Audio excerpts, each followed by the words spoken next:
We got two things to talk about. We've got the MPG cap, and I think all of you are familiar with that. And we've got the MPG booster, and that is the new liquid form of the MPG cap. The things that I'd like to talk about is what is it, how does it work, prove it, and then will it work in my car? That's really the bottom line. What it is, that pill that you have that you're selling and the liquid that you will have is a combustion catalyst. And that's not exactly true, because what you've got is the way to get the combustion catalyst. It's the precursor. And you put it in the fuel just because the fuel goes into the engine, into the combustion chamber. And what happens when it goes in there is it liberates the catalytic material that is then deposited on the piston face and the fire deck, which is the head, the top of the engine, and in fact on the spark plug. And one of the few things that I think are memorable and worth taking away from this meeting, what I'm saying today, is that your best salesman is the spark plug from your customer's car after they've done the conditioning. Because when they pull that spark plug out, it'll be red.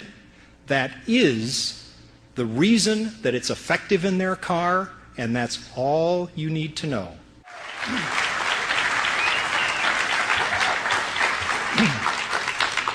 What a combustion catalyst does is this. This is a pit fire in Norway, and it's in exactly the same amount of crude oil in both pit fires.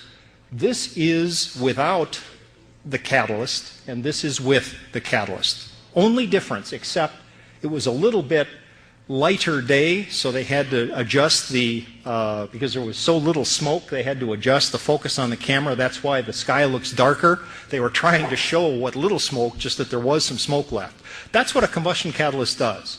There are only three things that MPG cap, MPG booster does. Three things. The first thing is an immediate thing, and that is an increase in octane. That's the first thing. And then a little bit after that, that's immediate. That happens as soon as you put it into the tank, immediate increase in octane. Second thing is it removes carbon deposits from inside the engine. And that takes a little bit longer. That's what the conditioning period is. And then after you've done that, you wind up with the real benefit. And the real benefit is 10%, not 20%, not 30%, not 40%. We've tested this, I've tested this for 37 years. And in every reasonably controlled, precise test, it's 10%. 10% isn't bad. 10% on a 20-gallon tank, to fill a 20-gallon tank at $2.50 a gallon, that's $50. 10% is $5. You're offering them a pill at $2 that saves them 10%. Do any of you have any investments that will give 150% return? I don't, and I'd like to hear about it if you do. This is the inside of, happens to be a Mercedes engine that was run, and it shows the piston faces. It's got the head taken off after 25,000 miles usage of the MPG boost. And you'll notice that there's carbon up here, and this is now 25,000 miles after continuous use, proper use of the MPG boost, and you see the red color. That is what gives the benefit. It's not the pill that you are selling. It's not the pill that your customer is putting in the fuel. It's what happens to that pill after it dissolves, when it gets in the combustion chamber and goes through the flame combustion. It's deposited on the piston face and fire deck, and that red coating is the source. You can take that piston, I've done this, you can take that piston out, you can pass a hexane air mixture over it, and that piston will give 100% conversion to carbon dioxide. And that piston will give 0 conversion to carbon dioxide. It is catalytic. Okay? So that's what it does. This is why it does it. That picture is taken with an atom force microscope. This is 1.3 million times magnification. And those little haystacks are 60 angstroms high and 120 angstroms wide. That is nanophase catalyst iron. This is an iron-based technology. That's really good news because every car and truck exhaust has the highest content of any metal is iron because they're built out of iron, amazingly enough, and it's a wear metal. And so we're not contributing anything unusual to the exhaust. And that nanophase structure is what causes the catalytic combustion benefit at the piston face and fire deck. That's why there is no benefit immediately. You've got to understand that. Once you do that, you've got this. And once you've got that, you have the improved fuel economy. Measuring that is next to impossible. I'll explain that. That's the key part. This is your best salesman. This is a customer return spark plug. And you know why they returned it? Because it was red. Spark plugs aren't supposed to be red, and they were absolutely right about that. Spark plugs aren't supposed to be red. They're supposed to be black and smelly. This is completely clean. It's red on the electrode and red on the shoulder. That is the catalytic base of action. If that red coating is present in your customer's car, and it will be if they use the product properly, they will get the fuel economy benefit. And it'll be 10%, not 20%, not 40%. Some cars will show larger numbers. Some cars will show smaller numbers. This is the heart of the matter. This is a spark plug core nose. The core nose shows the iron coating down to this level. However, that is a totally non-conductive coating. It's an insulating coating. And that white stuff is porcelain, which is an insulator. And that little black thing in the center was the electrode. That's carbon or platinum. And that's what's supposed to conduct the electricity. These red spark plugs have been gotten back in reasonable quantity by Champion and AC, the two that I've talked to. Bosch won't talk to me, but the two that I've talked to are Champion and AC. And they've gotten quite a few of these back. And they know when they get them back that there is absolutely nothing wrong with their electrical performance. They're just red colored. And the reason they're red colored is the use of our product. You need to understand that you've got to tell your customer that a red spark plug is the only way that he can tell if the product is working. If it's red, he's getting the 10% benefit. If it's not red, he's not using the product properly, and he's not getting the 10%. Because if you don't tell him that, you're going to be buying a lot of spark plugs, which are perfectly fine spark plugs, except they're red. That's your best salesman, because the other thing that they're going to want, your customer's going to want, is for you to show them the improvement in fuel economy in their car. And we'll get to that in a minute. This, just to kind of complete the story, these are oxygen sensors. And this, all cars have two of them now. They used to have just one. And these control the engine. And this came back as a customer complaint also. And lo and behold, it was red. It was red on the outside, and the catalyst, which is zirconia, was shiny silver and 100% active. We had oxygen sensors tested by the manufacturer, and the red oxygen sensor tested as equally effective as the top 5% of the manufacturing range of oxygen sensors.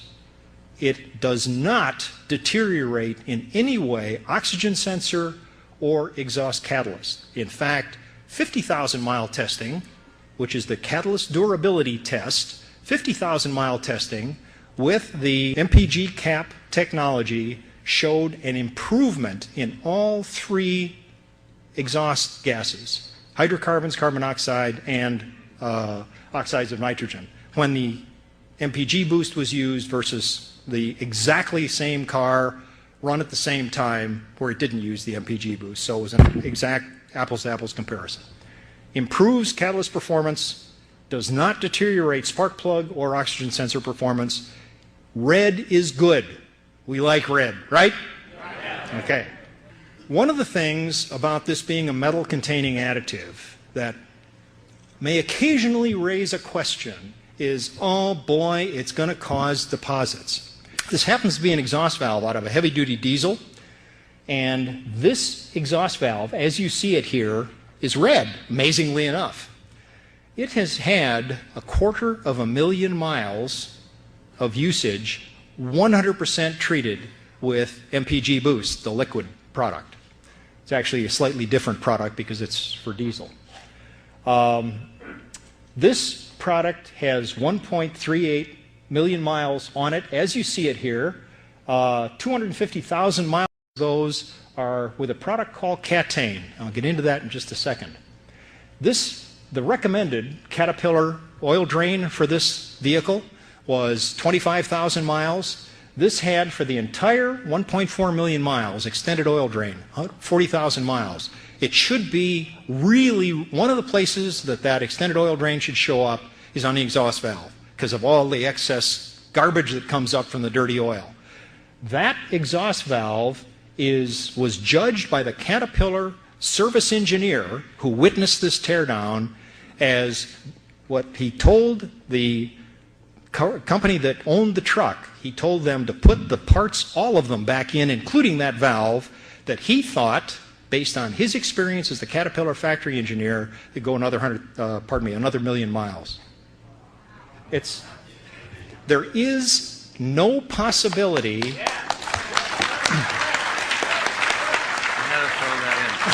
Thank you. This product, the active iron catalyst, you saw it was 60 angstroms. An atom is 5 angstrom. One atom, 5 angstrom in diameter. It's 60 angstrom, so it's a pile of maybe 10 atoms. That is, you can't see it. What you see with the red coating is the optical effect of that uniform nodule structure. But it cannot build up on itself. I have tried. I bought a car, I put a massive overdose in and repeated it over and over again, trying to destroy the engine. I couldn't. I couldn't destroy the engine. It did show increasing lube oil consumption. I would not recommend under any circumstances that people routinely overdose this product because it is capable long-term of causing some deterioration. It basically accelerates aging. That's all it does. But it does it not by doing a deposit. I could not force any deposition in cylinder or in the valves. So it cannot deposit on itself. And that's the point of showing this. No deposit, which is normally considered with other materials that don't give catalytically active deposits, that is a problem. It's not a problem with this product. Prove it. I've been working with this technology for 37 years. I am convinced that multi-level marketing is the absolute correct way for this to be sold for automotive gasoline.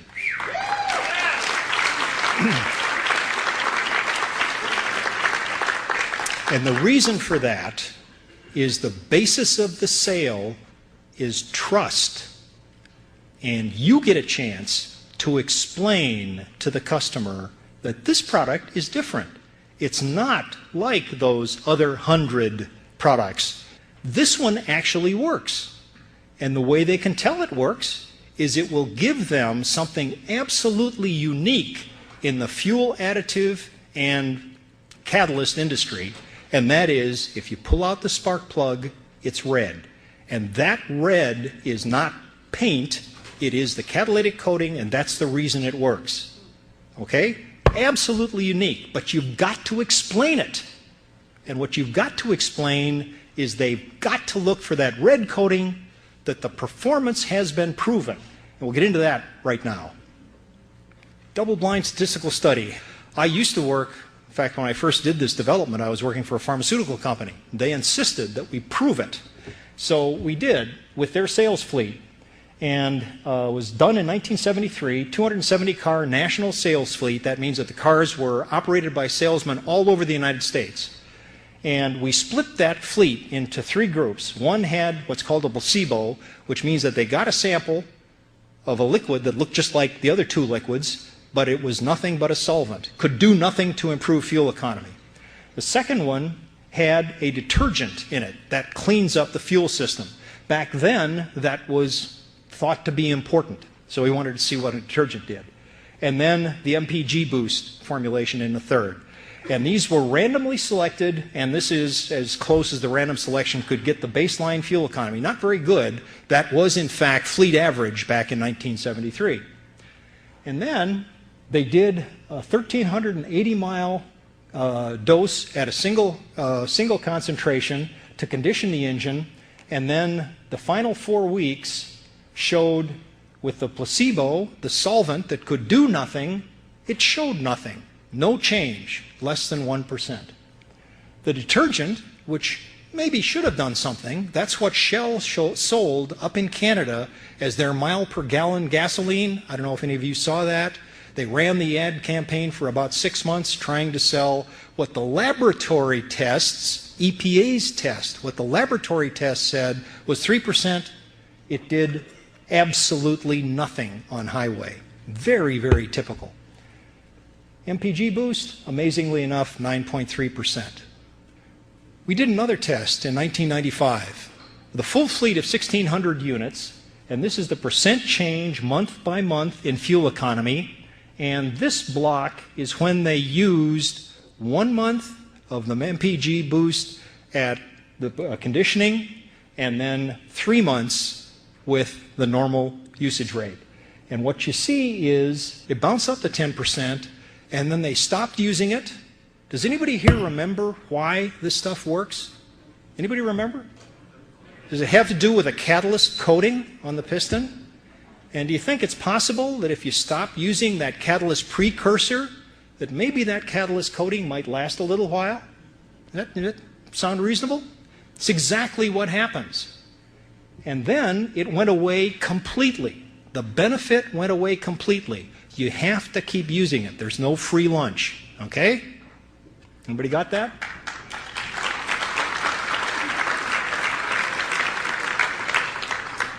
This is really the bottom line.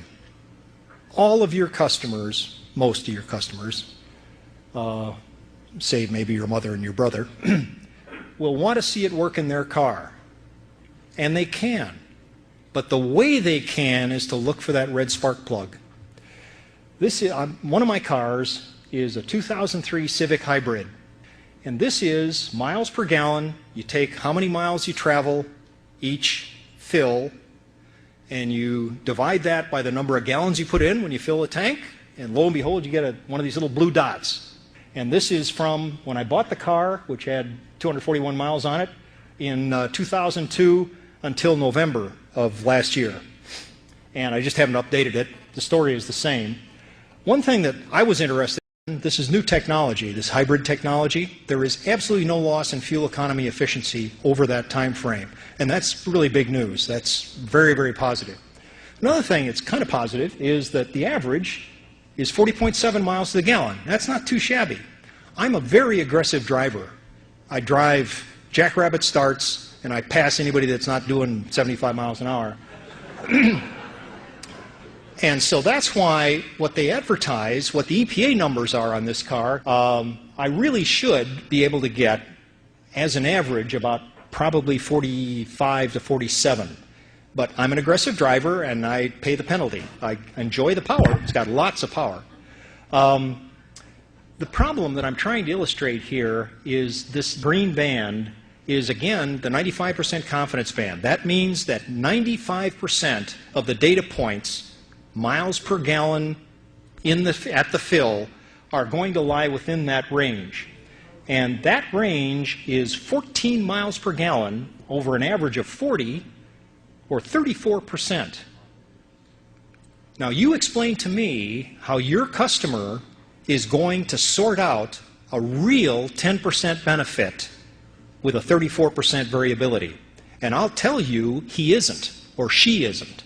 And I'll show it to you in just a minute. Now, there's more to the fuel economy story than just the 34% variability.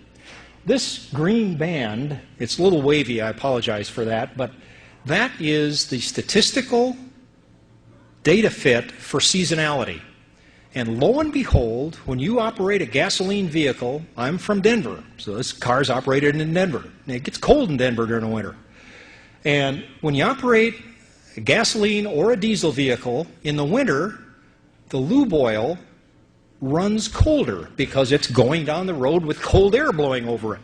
And the lube oil has a viscosity, and that slows, makes it harder for the pistons to go up and down. And that takes energy.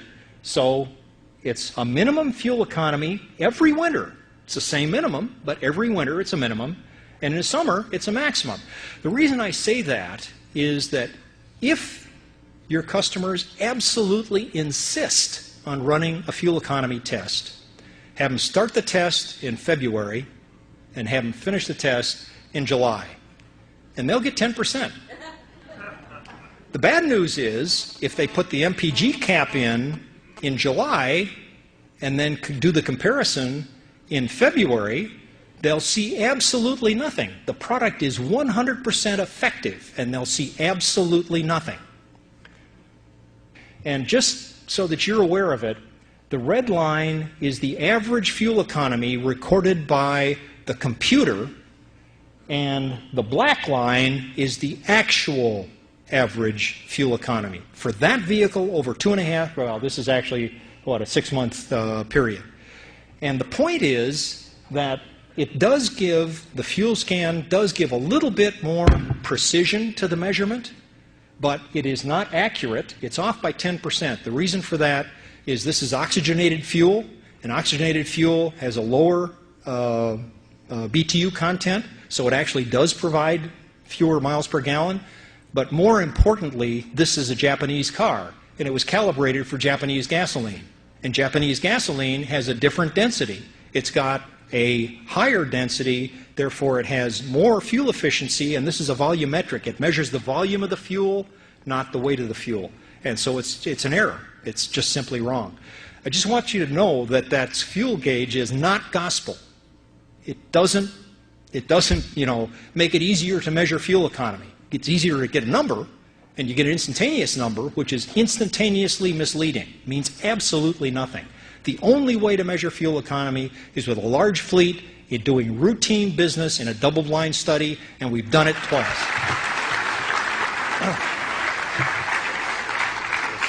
I just wanted to real quickly share this with you. This is exactly the same data that you just saw. What I've added here is the last 10 data points. I have simply added 10%. To the actual measured number, I added 10%. Okay? And so if somebody wants to test fuel economy, they compare the 10 fills before it to the 10 fills after, and what do they see? What do they see between these two green bands? Does anybody tell me? Nothing. They see nothing. It is an absolute, rigorous 10% because I added it to the actual fuel economy that I actually got on the car. And you can't see it. Well, what kind of deal is that? You know what? If you pull the spark plugs on that car, they're red.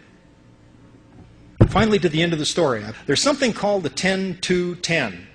If you take 10 fills before they start using the MPG cap, you do 2 tanks with 2 tablets to 20 gallons dose, and then you go to 1 tablet to 20 gallons for 10 more tanks.